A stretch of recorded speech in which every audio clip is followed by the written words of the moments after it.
Лучший результат Ганны Козенко 100 рывке.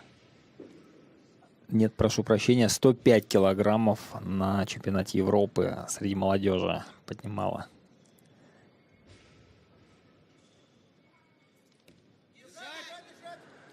Ну что ж, очень легко. 98.